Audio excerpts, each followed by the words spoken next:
Hi, welcome back to Consulting Confidant's live case demonstration series. I'm Sean Glassman, the CEO of Consulting Confidant.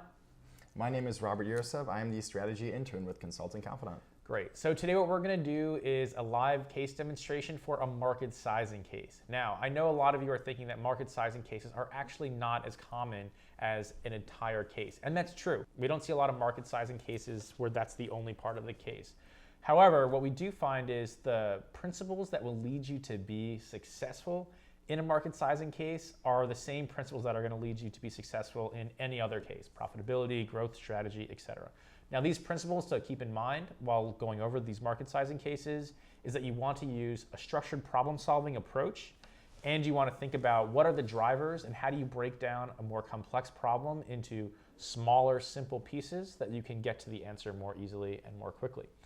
So let's get started. Great, let's do it. All right, so your client is the wise cheese connoisseur, Steve Arkell. And Steve was wondering what the market size for cheese is in the United States by revenue. Great. If I could just drop a framework really quick, I'll circle back in 15, 20 seconds. That sounds great. All right, now would be a great time for everyone at home to pause the video and take about 60 seconds or less to drop a framework on how to figure out the US market for cheese in terms of revenue. Great. So going over the framework I've drawn up, if we want to start off with the number of people, we have the quantity that those number of people eat times the weeks, and multiply that by the dollar amount, we'll have the revenue amount for the cheese market in the United States. Now, there's one thing I'd like to point out that Robert did very well here. If you notice, when he goes over his framework, he talks about the entire equation holistically before diving into any of the individual variables. For example, he says we want to go over the number of people, multiply that by the amount of cheese that they're eating in a given amount of time, multiply that by the price per cheese, and that'll give us the amount of revenue. Now let's contrast this with the other approach, which is definitely suboptimal. That is where you don't explain the entire equation before diving into the numbers. So they might say, all right, we want to know how many people are in the United States that are eating cheese. Okay, well, there are blah, blah, blah, blah, blah. And they're going over this before they even outline the entire equation. So you don't really know where they're going, and the interviewer is probably sitting there a little bit confused, hoping they're going to take it the right direction, but really unsure of what's coming next. That makes sense. Going into the number of people is the market we could segment. Now, Robert does a great job knowing to segment the market at this point. In every market sizing case, well, in almost every market sizing case, you're going to get a large aggregate population. That's going to be very difficult to estimate how much they do X, how much they eat, how much they purchase, how much they sell, etc. And the best way to do this is to disaggregate it. It becomes a lot easier to say, well, we have people who are lactose intolerant, they probably eat this amount of cheese, maybe none. And then you can find something that you're already familiar with. You're probably familiar with the amount of cheese that you eat, and you say, okay, well, I eat this amount, where do I probably fall? Am I in the middle range? Am I in the high range? This way you're using real numbers and you're able to tie that back to the actual question. Gonna have, those Steve Urkels, those people who have that high affinity for cheese that are eating it a ton. Yes. So these are gonna be our cheese lovers. This is our high market. Next we have our average Joes, the guys that, eat their occasional pizza once a week, this and that, go to the grocery store, buy some cheese. So this is our medium market, our average Joes. Lastly, we have our low market, people who don't really like cheese or are lactose intolerant. So this market might be non-existent, but we also still have that average market and those cheese lovers. Yeah. So if you could give me a couple seconds to go over some numbers, I'll circle back. Yeah, let's do it. Great. So going into the high market, we could safely assume that about 15-20%, so about 50 million people will be loving cheese and eating it a ton. That average market that I could definitely identify with, let's safely assume that that's about 200 million people. We think that's safe 75% of the market. Yeah, that makes sense. And that lactose intolerant market's one that we can put our fingers on at about 15-20% as well. Same amount as that high market. And these people aren't really going to be buying cheese. That's about 50 million people as well. And we probably want to cross this off of our demographic because they're not really buying cheese. Doesn't make them feel too well, and we're not getting any revenue from this market. Yeah, no, that makes sense. Great. So let's start off with the average market. This one with the quantity of cheese I can identify with, so I can put a number to it pretty easily. I could say I eat about a pound of cheese a week with the pizza and the cheese I get at the grocery store, things about that sense. So I could put a pound for myself, and we have 50 weeks in the year, which gives me a quantity of 50 pounds per year. Notice how Robert takes an extra step when figuring out how much cheese he eats in the year. He doesn't immediately go off and say, okay, I eat 100 pounds of cheese per year. I eat 50 pounds of cheese per year. Although he gets to that second answer, he puts it into a realm that is much easier to comprehend and visualize. It's a lot easier to know how much you eat on a weekly basis than even on a monthly and especially on a yearly basis. So this is almost a microcosm for the general principle of a market sizing case. You're taking something bigger and more complex, and you're breaking it down into simpler components that are easier to visualize and easier to estimate.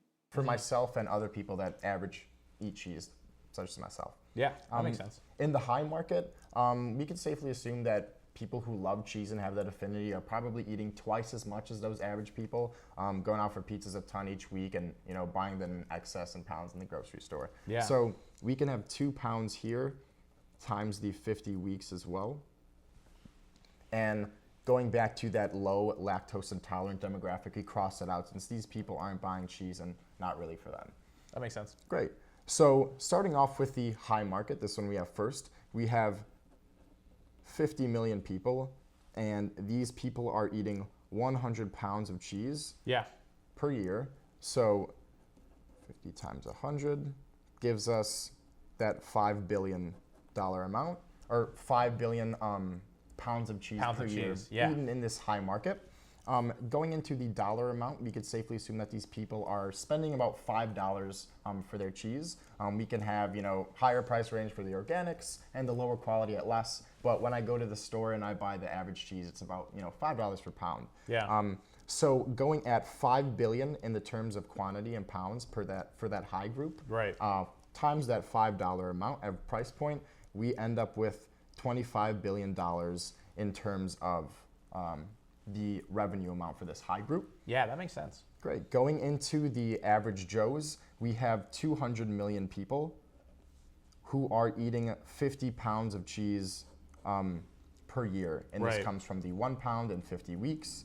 So we have 50 pounds, and that will take us to 10 billion for that 200 million population and the 50 pounds per year. And we could safely assume that these people are paying the same price as their cheese lovers counterpart. So if we take 10 billion and multiply that by the $5 price point, we have about 50 billion here. Yeah. Adding that market and excluding those lactose intolerant groups, we have $75 billion for the cheese market in the United States, including the Steve Urkel cheese lovers and the average group as well. Yeah, no, I think that makes sense. Now, does $75 billion seem to foot? Does it seem a little high? Does it seem a little low? After you finish the math portion of any case, market sizing or otherwise, it's always a good idea to take a step back and do the sniff test. This is where you look at the number and you say, is this kind of high? Is this kind of low? Is this right in the realm of what I would expect? For example, if he came out with a multi-trillion-dollar answer for the amount of cheese that Americans purchase per year, then you would take a step back and go, whoa, there's definitely some kind of problem. Or it could have been, yeah, Americans eat $5,000 worth of cheese per year. Now you know that you're a little bit on the low side. So getting into the habit of taking a step back, looking at the number, and thinking about if this makes sense or not is a great way to go about it. It seems maybe just a tad high. I would safely assume that the cheese market could be somewhere between 20 and 50 to 60 billion dollars. So 75 does seem a bit high.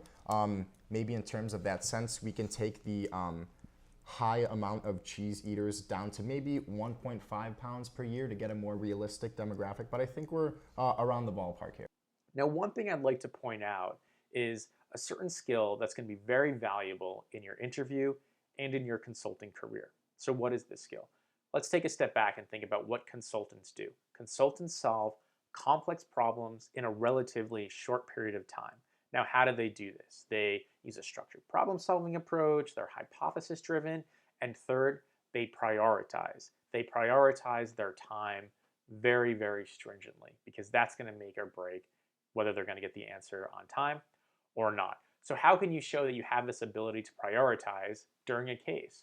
Well, you might be able to get the answer, you might have your conclusion, it's backed by data, and then you can take a step back and say, well, look, if I had more time, we might want to dive a little bit deeper into this variable, because if this were to change, this could change our answer a little bit more than the other ones. Part here. Yeah, I think orders of magnitude, that makes a lot of sense. Great. Great. Thank you. And that's our case. Great job, Robert. That was overall a very solid performance.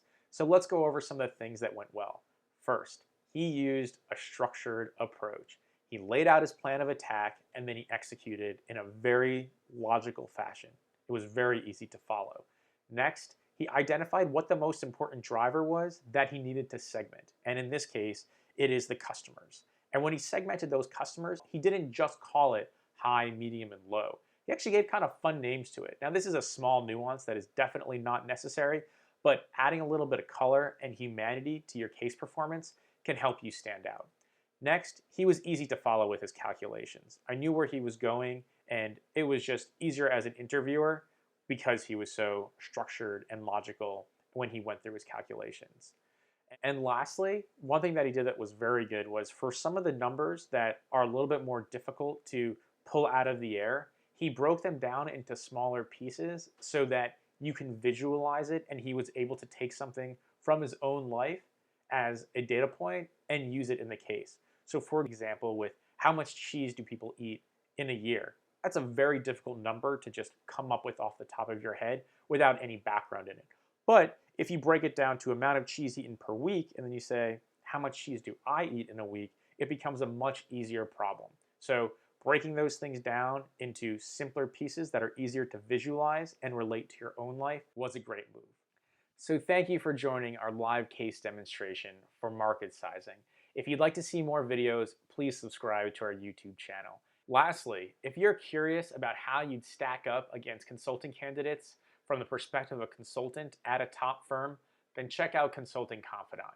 Here, you can schedule a live case or a mock fit interview with a consultant from a top consulting firm like BCG, Bain, McKinsey, Deloitte, the list goes on.